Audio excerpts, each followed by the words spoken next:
The city of Nashville is one of the most famous in Dixie in all of North America, and is probably one of the most important cultural cities in the world, actually. Nashville is a major center of America's music industry and is the capital of the state of Tennessee.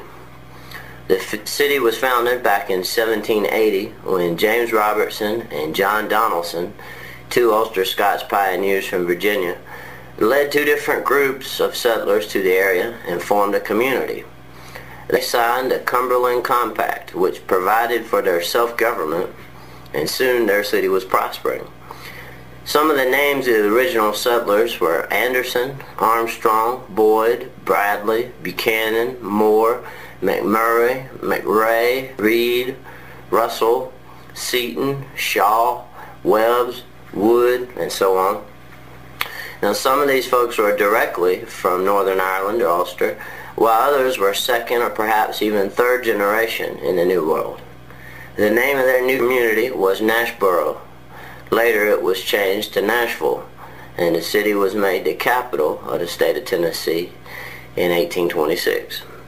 So most of the founders of Nashville were Ulster Scotsmen who came to Dixie, moved across what was in the frontier and wilderness, and founded what was to become a great city and a future center of Southern culture. Now, long before, people had lived back across the Atlantic in the area of Ulster, area of Belfast and Ulster for many, many centuries. But no major settlement was founded until 1606 in the area, when the Hamilton and Montgomery settlement of Ulster began. Mostly lowland Scotsmen moved in the area and built a soon thriving city. And with the success of Belfast established, King James I of England started the settlement of Virginia only 1 year later in 1607. The settlements of the two lands, the culture and connection between them is all part of our story, though you'll have to research it to get all the details. The 1700s saw a large migration by the Ulster Scots to America, especially to Dixie. Now, this predates the later migration of Irish folks who left the potato famine.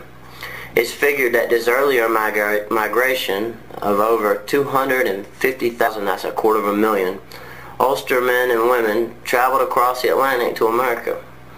In fact, it's later estimated that at least 1/3 of George Washington's army was Ulster Scotsmen, and some have even gone so far to call the American Revolution the Scots-Irish Presbyterian Revolution. So to be sure, these settlers had a lasting influence on the culture and history of Dixie.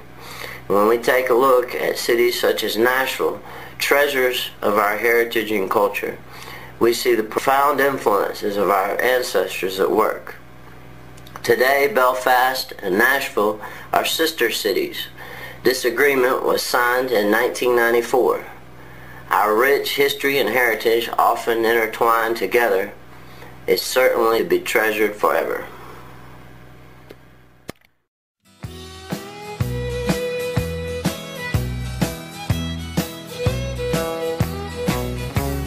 Country music singers have always been a real close family, but lately some of my kinfolks have disowned a few others than me. I guess it's because I kind of changed my direction. Lord, I guess I went